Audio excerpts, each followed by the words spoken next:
నాగేశ్వర్ గారు మనతో జాయిన్ అయి ఉన్నారు. నాగేశ్వర్ సార్ నమస్తే సార్. ఇప్పుడు రాజకీయాల్లో భాష వాక్కుకున్న పదును వాడి కత్తికి లేదు, జార వలదు నోరు, జాగ్రత్త జాగ్రత్త అంటారు కదా సార్ పెద్దలు. కానీ ఇష్టం వచ్చినట్లు ఎలక్షన్స్కి ముందు తిట్టుకున్నారు, ఇప్పుడు తిట్టుకుంటూ ఉన్నారు. బాల్కా సుమన్ అయితే రేవంత్ రెడ్డిని చెప్పుతో కొడతానంటూ హెచ్చరించిన పరిస్థితి. హరీష్ రావు కూడా జోటా సీఎం అంటూ మాట్లాడుతున్నారు. కాంగ్రెస్ వాళ్ళు కూడా ఏమాత్రం తక్కువ కాదు.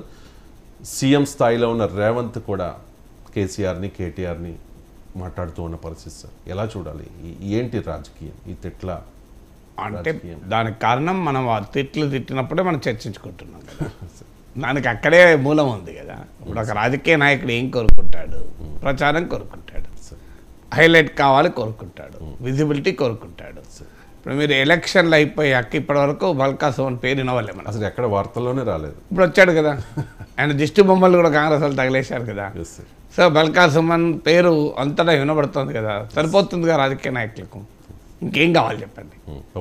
సో రాజకీయ నాయకులు ఎవరైనా నిరంతరం ప్రజల్లో ఉండాలి, ప్రజల పెదాల పైన కదలాడాలి, మా పేర్లు ప్రజల్లో కనిపించాలి, వినిపించాలని కోరుకుంటారు. అన్ఫార్చునేట్లీ ఏమవుతుంది అంటే అలా అయితేనే జనం రియాక్ట్ అవుతున్నారు. ఇటీవల మనం పూనం పాండే ఎపిసోడ్ చూసాం. సర్వైకల్ క్యాన్సర్ అనే ఒక సీరియస్ సబ్జెక్ట్ పైన ఆమె చనిపోయాను అని చెప్పి బాలీవుడ్ నటి, మోడల్, ఆమె reality TV star. So cervical క్యాన్సర్తో పూనం పాండే చనిపోయింది అని ఆమె మేనేజర్ ఇన్స్టాగ్రామ్లో పోస్ట్ చేశారు. పెద్ద ఎత్తున సోషల్ మీడియాలో వార్త. 1 డే తర్వాత నేను బతికే ఉన్నాను, నాకు కానీ సర్వైకల్ క్యాన్సర్ వల్ల ఇంతమంది చనిపోతున్నారు అన్నారు. ఇప్పుడు ఆమె ఇదేంటి దరిద్రం ఒకవైపు అందరం అంటూనే మరోవైపు అందరూ సర్వైకల్ క్యాన్సర్ అంటే ఏంటి అని సెర్చ్ చేయడం మొదలుపెట్టారు. ఇప్పుడు one of the most searched words అంటది. సో అంతకుముందు ఈయనని ఆలోచించిన వాళ్ళు కూడా HPV vaccine, human papilloma virus, HPV వల్ల సర్వైకల్ క్యాన్సర్ వస్తుంది. అసలు హెచ్పివి వ్యాక్సిన్ అంటే ఏంటిది, సర్వైకల్ క్యాన్సర్ అంటే ఏంటిది అని చదవడం మొదలుపెట్టారు, చర్చించడం మొదలుపెట్టారు. అంటే ఇది ఇలా జరిగిన తర్వాత ఎండ్ ఏంటి, మీన్స్ ఏంటి అంటే తప్పుడు మీన్స్ అయినా ప్రచారం అయింది కదా అని అనుకుంటారు. అందువల్ల ఆ రకంగా మన హ్యూమన్ మైండ్ అంటే negativism is a news value అంటారు. అంటే negativism is a news value. ఇప్పుడు కాదు, చాలా కాలంగానే న్యూస్లో ఉంటుంది. మనిషి కుక్కను కరిస్తే వార్త, కుక్క మనిషిని కరిస్తే వార్త కాదు అని. When dog bites man it is not news, when man bites dog it is news అని మేము ఫస్ట్ డే జర్నలిజం క్లాస్లో నేర్చుకున్న పాఠం ఇది. సో అందువల్ల మనము ఎక్కడి వరకు పోతున్నాం? కుక్క మనుషులను కరిస్తే కూడా వార్త కాదు, అవుతుంది అప్పుడప్పుడు. ఈ మధ్య ఆస్ట్రియా దేశాధ్యక్షుడు మరో దేశాధ్యక్షుడు, సర్బియా అనుకుంటారు, గుర్తులేదు, 2 దేశాధ్యక్షులు చర్చించుకున్నప్పుడు ఒక దేశాధ్యక్షుడు కుక్క మరో దేశాధ్యక్షుడు కుక్క కరిస్తే అది వార్త అయింది. అంటే ఒక దేశాధ్యక్షుని కుక్క పోయి ఇంకో దేశాధ్యక్షుని కరిచే వరకు. సో ఆ స్థాయిలో మనం మారిపోయాం. అందువల్ల మొదలు సమాజం మారాలి. సమాజంలో సీరియస్ పొలిటికల్ డిస్కోర్స్ను రిసీవ్ చేసుకునే స్థాయిలో సమాజంలో విజ్డమ్ పెరగాలి, సమాజంలో ఆలోచన సరళి పెరగాలి. సో ఇప్పుడు రభస, రచ్చ వీటికి మాత్రమే సమాజం రియాక్ట్ అవుతోంది. సమాజంలో ఈ ధోరణిని మీడియా, సోషల్ మీడియా దాన్ని ఉపయోగించుకుంటోంది. సీరియస్గా ఇప్పుడు కృష్ణా రివర్ చూడండి, ఇన్ని రోజులుగా చర్చ నడుస్తుంది. మీరు సాధారణ ప్రజలను ఎవరిన పోయి అడగండి, అసలు ఏంటయా గొడవ కేఆర్ఎంబి అని అడగండి, ఎవరికైనా తెలుసో. సాధారణ ప్రజలు పక్క పెట్టారు, పొలిటీషియన్లకి ఎంతమంది తెలియదు. రోజు కేఆర్ఎంబి మీరే ప్రాజెక్టులో పేపారంటే మీరే ప్రాజెక్టులో పేపారంటున్నారు. అసలు ప్రాజెక్ట్ ఏంటి, కృష్ణా ఏంటి, అప్పచెప్పుడు ఏంటి, వాటా ఏంటి, అసలు ఎందుకు ఈ గోల అనేది ఎంతమంది తెలుసు? అందువల్ల ఈ రకమైన రచ్చనే చర్చ అయిన సమయంలో, టీవీ ఛానళ్ళు షౌటింగ్ మ్యాచెస్గా మారిపోయిన సమయంలో వార్తలంటే జుగుత్సాకరమైనవి, అసభ్యకరమైనవి, అభ్యంతరకరమైనవి, సంచలనం కలిగించే ప్రవర్తనే వార్త అయిన తర్వాత ఇక ఇందులో ఎవరిని తప్పుపట్టాలి? సో రాజకీయ నాయకుని తప్పుపడదామా అంటే, సార్ మేము ఇలా చేస్తేనే కదా మీడియాలో చూపేది, మీడియాలో చర్చించేది, పత్రికల్లో రాసేది అని వాళ్ళు అంటారు. మీడియాని అడిగామనుకోండి, వాళ్ళు అలా చేస్తున్నారు కనుకనే మేము రాస్తున్నాం, చూపెడుతున్నాం కదా, అలా రాస్తే చూపెడితేనే ప్రజలు అట్రాక్ట్ అవుతున్నారు కదా మరి మేము ఉన్నది ఎందుకు? మా పత్రిక ఎక్కువ మంది చదవాలి, మా టీవీ ఎక్కువ మంది చూడాలి, మా యూట్యూబ్ ఛానల్కు ఎక్కువ వ్యూస్ రావాలి కదా అని వాళ్ళు అంటున్నారు.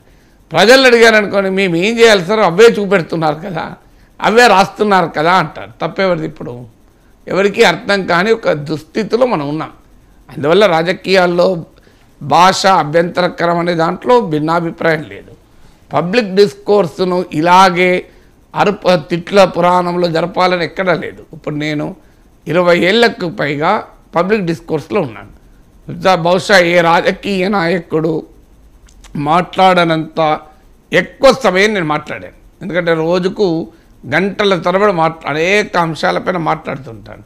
నా గుర్తున్నంత వరకు ఒక్కసారి కూడా, కనీసం ఒక్కసారి కూడా ఈ 20 ఏళ్లకు పైగా ఉన్న నా మీడియా ప్రస్థానంలో అభ్యంతరకరమైన పదం వాడింది లేదు, అభ్యంతరకరమైన భాష వాడింది లేదు, అభ్యంతరకరంగా ఏ పార్టీని కానీ నాయకుడిని కానీ విమర్శించింది వ్యాఖ్యానించింది లేదు. కానీ నేను విమర్శించలేదా అంటే చాలా ప్రభుత్వాలను తూర్పారపట్టిన సందర్భాలు ఉన్నాయి, కానీ ఏనాడు ఎలాంటి అభ్యంతరకర పదం వాడలేదు. మరి వాడకపోయినా లక్షల మంది కోట్ల మంది చూడలేదా నన్ను? అంటే రాజకీయ నాయకులు ఆలోచించాల్సింది ఏంటంటే కేవలము తిట్టుకుంటేనే చూస్తారు అని, పబ్లిక్ డిస్కోర్స్ను ట్రివియలైజ్ చేస్తేనే జనం చూస్తారు అనే దశకు రాజకీయ నాయకత్వం కూడా వెళ్ళాల్సిన అవసరం లేదు. రాజకీయ నాయకుడు అనే వ్యక్తి ప్రజల ధోరణికి అనుగుణంగా వెనకాల వెళ్ళేవాడు కాదు. తానే ఒక ధోరణి ఏర్పాటు చేసి ప్రజల్ని తన వెనకాల తిప్పగలిగేవాడు నాయకుడు. అందువల్ల ఇక్కడ ఎక్కడో ఒక చోట పులి స్టాప్ పడాలి. ఇలా ఏ పార్టీ మొదలుపెట్టింది, ఏ నాయకుడు మొదలుపెట్టాడు, ఇది ఎక్స్ట్రీమ్లీ డిఫికల్ట్ టు డిసైడ్. అందువల్ల ఆ చర్చలోకి పోవడం కన్నా అసలు ఒక పబ్లిక్ డిస్కోర్స్కు ఎక్కడో ఒక చోట కొన్ని పారామీటర్స్ ఉండాలి. ఇప్పుడు సీరియస్ అంశాలు, ఇప్పుడు కృష్ణా నదిలో తెలంగాణ వాటాకు న్యాయం జరగాల, అన్యాయం జరిగిందా? పోనీ ఎలా అన్యాయం జరిగింది, ఎవరు అన్యాయం చేస్తే పక్క పెడితే ఏం చేయాలి? What should be done? Telangana ప్రయోజనాలు కాపాడాలంటే కృష్ణా నదిలో ఏం చేయాలి? ఇది కదా పబ్లిక్ డిస్కోర్స్ ఉండాల్సింది. తెలంగాణలో అభివృద్ధి జరగాలంటే ఏం చేయాలి? సో ఆర్థిక నమూనా ఏంటి, అభివృద్ధి నమూనా ఏంటి? తెలంగాణ ఎకానమీని 5 ఏళ్లలో రెట్టింపు చేయాలంటే ఏం చేయాలి? తెలంగాణలో దేశంలోనే అత్యధిక స్కూల్ డ్రాప్అవుట్స్ 14 to 18 years మధ్యలో ఉన్నది తెలంగాణలో అని ఇటీవల డేటా వచ్చింది.